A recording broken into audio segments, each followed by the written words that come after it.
good evening viewers.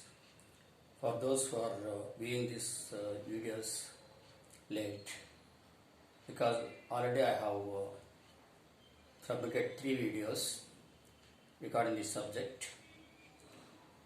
For new viewers, I want to introduce myself as Dr. P. Mohan Reddy, MTech PhD, MBA. I worked as lecturer in Polytechnic for 8 years, then an engineer for 23 years, and then for the last 3 years I had been working as professor in engineering colleges. Because of lockdown constraints and limitations, I have started this online classwork. Already some basics of the thermodynamics were already presented in that first 3 videos. Now we go to the next features. Coming to the quasi-static process in again thermodynamics, we have got very important concept called as quasi-static process. The term quasi means almost, static means slow process. It is a very slow process. What is the need of studying this slow process? For example, it is a fast process. First of all, before understanding quasi-static process, let us go for a fast process, thermodynamic process. For example, here a gas is bounded by the piston in a cylinder. A weight W is placed over the piston, and here we have got 2 stops. Whenever heat is added to the system, heat Q is added to the system, the gas expands and the piston suddenly changes its states from 1 to 2. For example, if you take this PV diagram, during expansion the pressure falls down from P1 to P2, and because of expansion volume increases from V1 to V2. So this is called a fast process in which we cannot identify or we cannot observe the intermediate states, that is the states occurring between initial and final states. Whereas now to have good understanding of quasi-static process, now we have split the same weight W into elemental weights W1, W2, W3, again having the same stops here. Now remove the first weight W1, the piston slowly moves up and attains a state of X1. Next, remove the weight W2, the piston again slowly moves up and attains another intermediate state X2, and again then remove the weight W3, the piston again moves up and attains another intermediate state X3. Now we can clearly find the difference between fast and slow process. Here, this is the initial state and final state. In between, we don't find any intermediate process. That means practically, between initial and final states, we don't find the slow movement of the piston here, because the piston is moving very fastly. Whereas here, because of elemental weights, by removing one after another, the system is able to get the intermediate states such as X1, X2, X3. Here we can find in this diagram, PV diagram, there is state 1. The system, after removing the weight W1, the system had reached to X1. After removing weight W2, it has reached to X2. Then after removing W3, it has reached to X3, and it has finally reached to the state 2. So we find intermediate states between initial and final states in the case of quasi-static process. It is helpful, the intermediate states are helpful for analysis of a thermodynamic process. What is meant by analysis? Just to find out what is happening to the properties of the system between initial and final states, how the pressure is varying, how the volume is varying, how the temperature and density are varying. These are very important in the research work. Intermediate states will be observed just like we can say just like a review in a cricket match. Say a batsman hit a 6, whether it is on the boundary line or not, whether it has really a 6 or 4, it is not possible for the umpire to decide whether it is 6 or 4. Then he will refer this decision to the third umpire, where he will follow a slow process, a replay process, where he can find by moving forward and backward. Finally, he can find it is exactly say 6 here. That means this exact decision is possible only because of this slow replay movement in a cricket match. Similarly, in thermodynamics, only by slow process we can define the intermediate properties and exact definitions of intermediate properties. So for easy understanding, I have given the example of this third umpire decision in the cricket.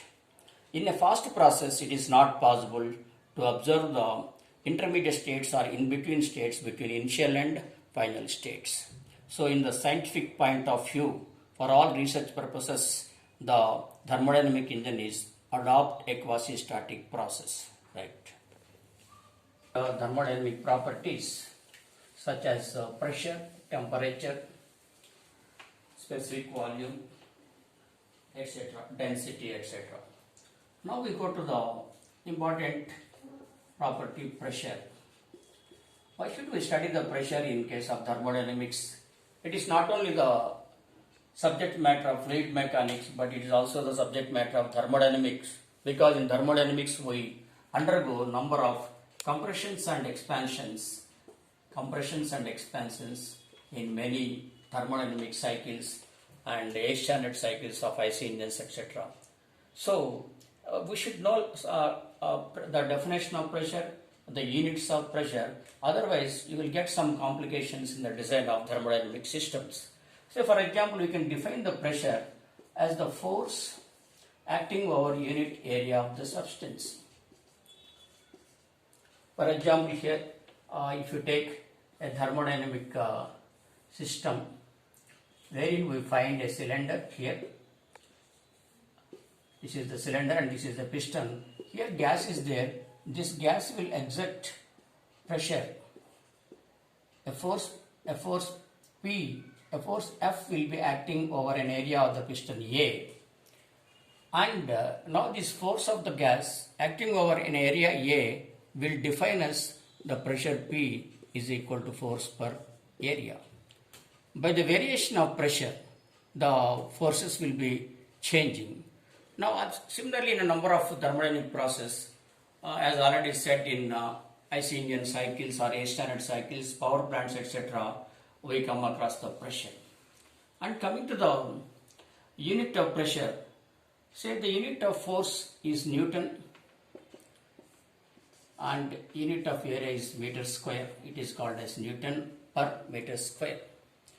Then it is also called as Pascal. 1 Pascal is equal to 1 Newton per meter square, because Pascal is the engineer who invented the concept of pressure. So 1 Pascal is equal to 1 Newton per meter square.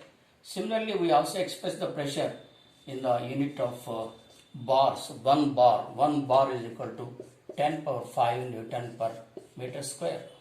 The bar has come from the barometer. Because barometer is used to measure the pressure, the first 3 letters are taken for the measurement of pressure or for the unit of pressure. Just like Newton found the concept of force, hence the force is given as the unit of Newton. And again we can say that we can define the pressure, or we can classify the pressure as 2 types. Number 1, atmospheric pressure.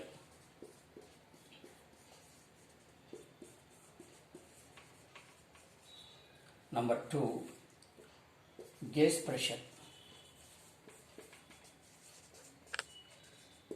So atmospheric pressure means the pressure exerted by surroundings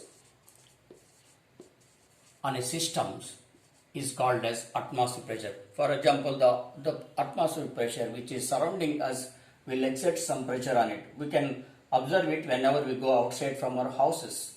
We can get some breeze of air acting over our body. That is called as atmospheric pressure. In thermodynamic systems, for design purpose, we should also consider atmospheric pressure in addition to the gauge pressure. For example, gauge pressure means it is a pressure recorded by an instrument called as gauge. So we can find a boiler, steam in the boiler, and here a board-on pressure gauge will be fitted to record the pressure. For simple understanding, even at a lower level, we can say that from the air we have got our scooter tube or bike tube, where the tireman will fix a pressure gauge here and he knows what is the pressure in it. So here this instrument is nothing but it is called as gauge. And again, gauge pressure, we can say that gauge pressure is the pressure recorded by an instrument or gauge, hence it is called as gauge pressure. The gauge pressure is of two types, and A is positive gauge pressure,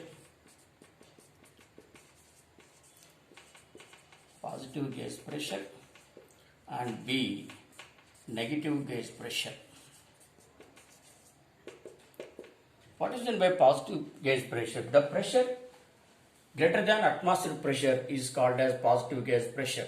For example, the atmospheric pressure, the values of atmospheric pressure is P atmospheric is 1.01 to 132, like that. This is a bar is atmospheric pressure, or approximately 101.32 kilonewton per meter square is the value of atmospheric pressure.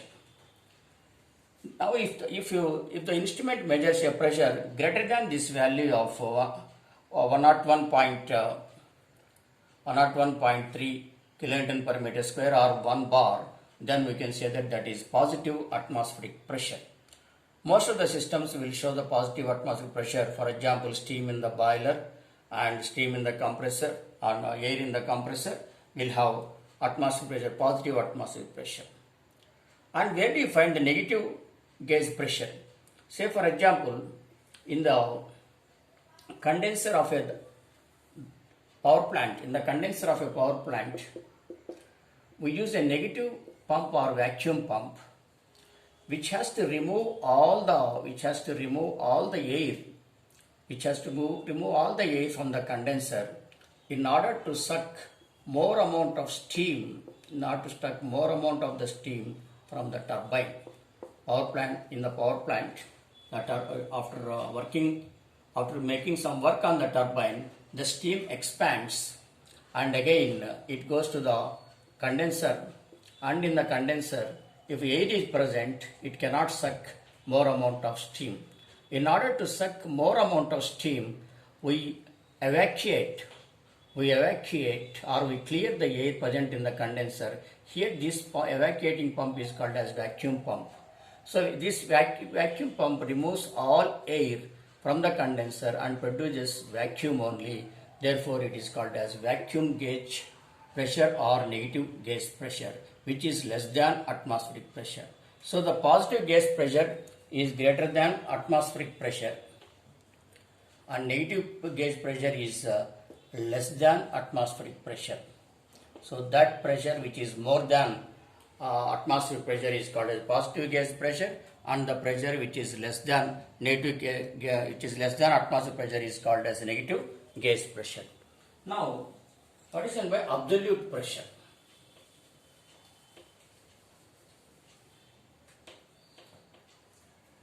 Absolute pressure.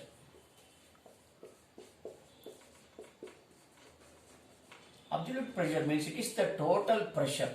It is the algebraic sum of atmospheric pressure and gauge pressure. For example, if the gauge pressure is more than atmospheric pressure, we use the sign plus, and if the gauge pressure is less than atmospheric pressure, we use the sign negative sign. If the gauge pressure is more than atmospheric pressure, then we will get more value, that is called as absolute pressure. If it is negative, we get less value. For example, in this boiler, we find some 10 bar of pressure, 10 bar of gauge pressure. Pg is equal to 10 bar. And P atmospheric is equal to 1 bar. It is a standard, approximately 1 bar standard value. Now P absolute in this case will be P gauge plus P atmosphere, that is equal to 10 bar plus 1 bar, that is equal to 11 bar. And in the case of vacuum pump, here we say that there is a negative gauge pressure of 0.2 bar, that is a minus value, 0.2 bar is there. Then in the case of, it is for boiler and it is for condenser. P absolute is equal to P atmospheric minus P gauge. Here P atmospheric is 1 bar minus 0.2, that is equal to 0.8 bar. Remember that this 11 bar in case of boiler is absolute pressure, and this 0.8 bar in the case of condenser is called as vacuum or negative pressure. And from these two formulas, in general we can say that P absolute is equal to P gauge or P atmospheric plus or minus P gauge.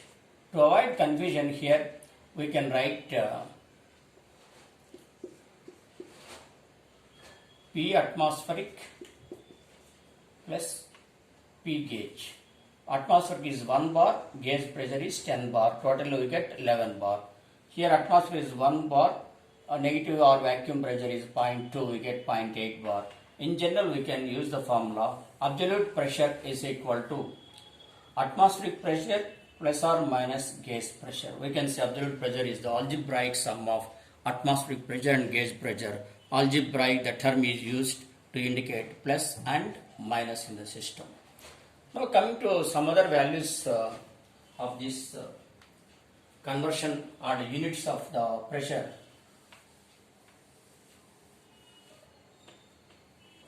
We say that 1 bar is equal to 100 kilonewton per meter square,